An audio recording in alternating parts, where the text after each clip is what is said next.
وَإِن جَنَحُوا لِلسَّلْمِ، اور اگر کافر مائل ہو جائیں صلح کرنے پر، فَاجْنَحْ لَهَا، تو ان سے صلح کر لو، وَتَوَكَّلْ عَلَى اللَّهِ، اور پھر اللہ پر توکل بھی کر لو، إِنَّهُ هُوَ السَّمِيعُ الْعَلِيمُ، بے شک وہ سننے والا ہے، علم والا ہے۔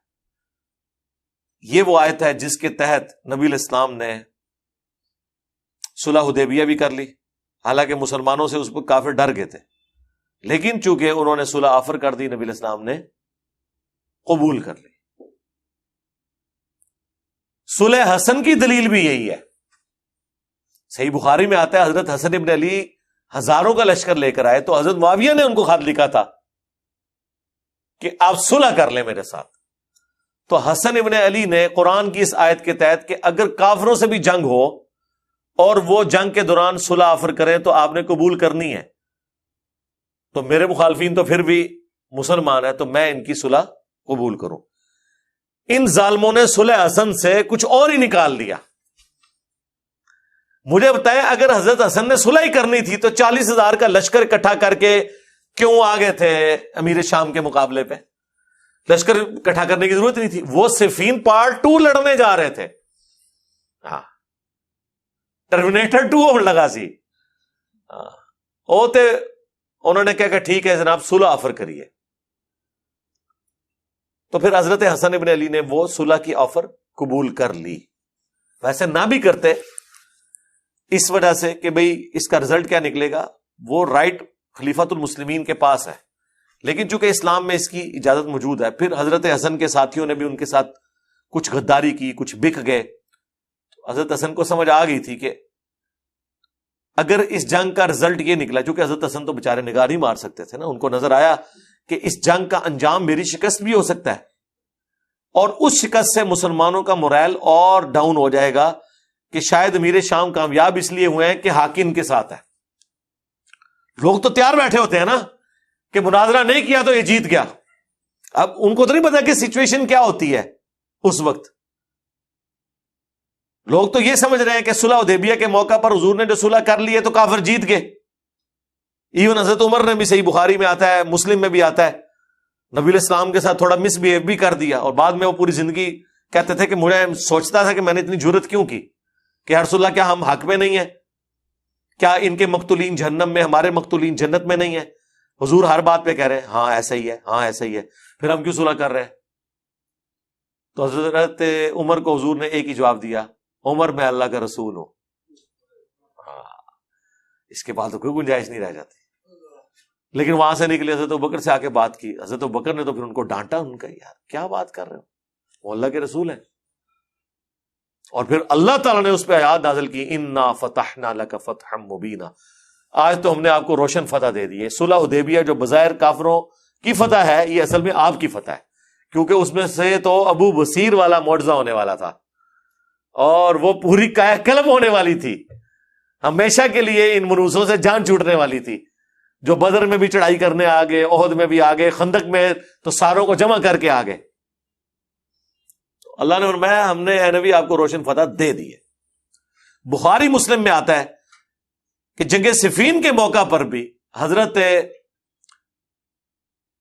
سہل ابن حنیف نے بھی حضرت علی کے ان ساتھیوں کو جو صلح کے اوپر آمادہ نہیں تھے تحکیم پر، ان کو پھر یہی حوالہ دیا تھا صلح حدیبیہ کا، کیونکہ وہاں پہ حضرت معاویہ نے بھی حضرت علی کے ساتھ یہ والی آفر کی، اور وہ تو خیر چکر بازی سے کی نا، وہ نیزوں پہ قرآن اٹھا لیے جب جنگ ہارنے لگے، تو اس کی وجہ سے پھر ظاہر ہے مسلمان اب سامنے ایک دوسرا مسلمان قرآن نیزے پہ اٹھا کے آیا ہوا ہے، آج بھی کوئی جرت نہیں کرے گا یارا تو قرآن کی بے رحمتی ہوگی۔ دیکھو جس طرح آج کل بھی لوگ ڈرامہ بازی کرتے ہیں نا، کبھی عورتوں کو اور بچوں کو شیلڈ بنا لیتے ہیں اپنی، انہوں نے قرآن کو شیلڈ بنا لیا، حالانکہ حضرت علی اس وقت سمجھاتے رہے کہ یہ ڈرامہ کر رہے ہیں، الٹیمیٹلی اس کا انجام برا، انہوں نے کہا نہیں جی نہیں، صلح کرنی چاہیے جی، قرآن کا بھی حکم ہے۔ اور جب حضرت علی تحکیم پہ آئے، پھر وہی لوگ خارجی بھی بن گئے کہ جی یہ تو واجب القتل تھا، آپ اس سے صلح کر رہے ہیں۔ اندازہ کریں ایک ٹکٹ میں کتنے مزے لوگ کرتے ہیں، ایک مسئلہ حل کریں دوسرا نکال لیتے ہیں۔ تو یہ صلح والا کنسپٹ، تو صلح حسن کی بنیاد قرآن کی یہ آیت ہے کہ اگر میدان جنگ میں وہ صلح آفر کریں تو رسول اللہ کو بھی حکم تھا, آپ نے صلح حدیبیہ کے موقع پر کی, حضرت حسن ابن علی نے بھی کی. اور ظاہر صلح جب ہوتی ہے, یہ کہتے ہیں جی صلح حسن کی شرائط دکھائیں, شرائط چھوڑ دیں, بتائیں کہ جب صلح ہوتی ہے تو اللہ کے بندو, یہ تو اسی طریقے سے ہے کہ آپ یہ کہیں کہ نبی علیہ السلام نے فلاں دن جو فجر کی نماز پڑھائی تھی, ہمیں حدیث سے دکھائیں کہ آپ گھر سے وضو کر کے آئے تھے. تو کیا نبی علیہ السلام نے اپنی زندگی میں جو ہزاروں دفعہ وضو کیا ہے, ساروں کی ہزاروں حدیثیں موجود ہے کہ فجر کے وقت جو ہے فلاں نے فلاں رنگ کے لوٹے میں وضو کروایا, ظہر کے وقت حضور نے فلاں ندی پہ, یار انڈرسٹوڈ ہوتا ہے. یہ پوچھنے والی بات ہے کہ بغیر وضو کی کوئی نماز پڑھ رہا ہوتا ہے. لہذا جب بات ہوتی ہے صلح کی, صلح کا مطلب یہ ہے کہ وہ شرائط کے اوپر ہوگی. صلح حدیبیہ جب ہوئی ہے تو کیا شرائط نہیں تھی کہ اگر آپ کی طرف سے کوئی مسلمان کافر ہو گیا ہم واپس نہیں کریں گے, ہماری طرف سے کیا آپ واپس کریں گے؟ وہ ساری شرائط لکھی گئی تھی. یہ کہتے ہیں جی صلح حسن بغیر شرطوں کے ہوگی. یار یہ کیسے ہو سکتا ہے کہ صلح جیسے نماز بغیر وضو کے نہیں ہوتی نا, صلح بھی بغیر شرائط کی نہیں ہوتی. اب وہ شرائط اصل میں ان کی موت ہے, کیونکہ جب وہ ہم شرائط بتائیں گے نا تو ان کو پتا ہے کہ ان کے ماموں نے وہ شرطیں پوری نہیں کی, بالکل اس کے الٹ چلے ہیں. تو لہذا یہ کہتے ہیں کہ جڑا نا وہ پیچھی کھود دو. بہرحال آج وہ صلح منسوخ ہے. کربلا کے بعد صلح حسن منسوخ ہو چکی ہے.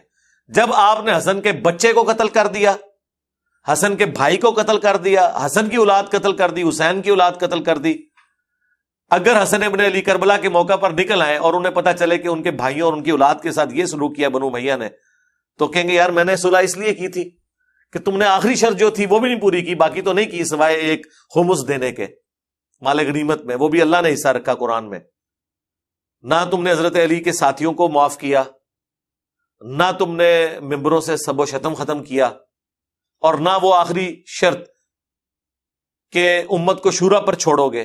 اپنی زندگی میں تو وہ شرط پوری نہیں کی کہ قرآن و سنت کے مطابق اور خلفائے راشدین کے مطابق دنیا میں یہ خلافت کا نظام چلاؤ گے, ملوکیت کا, وہ بھی نہیں چلایا.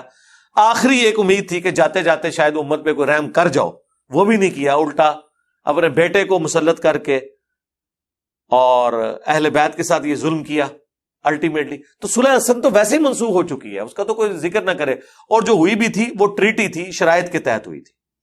اور اس کی اصل یہ ہے, صلح حدیبیہ کی بھی اصل یہ ہے کہ اگر کافر صلح پر آمادہ ہو تو صلح کر لو, وتوکل علی اللہ, اور پھر اللہ پر توکل کرنا. پھر یہ ٹینشن نہ لینا کہ اب صلح کی ہے, اس وقت تو ہم ان کو دبا سکتے تھے, اللہ تعالیٰ اس میں سے بہتری نکالے گا. صلح حسن میں سے بھی بڑی بہتری نکلی ہے. ہاں, صلح حسن نہ ہوتی تو حضرت حسین کی کربلا کی شہادت ضائع جاتی. اس کا جواز ہی صلح حسن ہے. کربلا کیوں ہوئی ہے؟ صلح حسن کی شرائط پوری نہیں کی, الٹا اپنے بیٹے کو بنا دیا.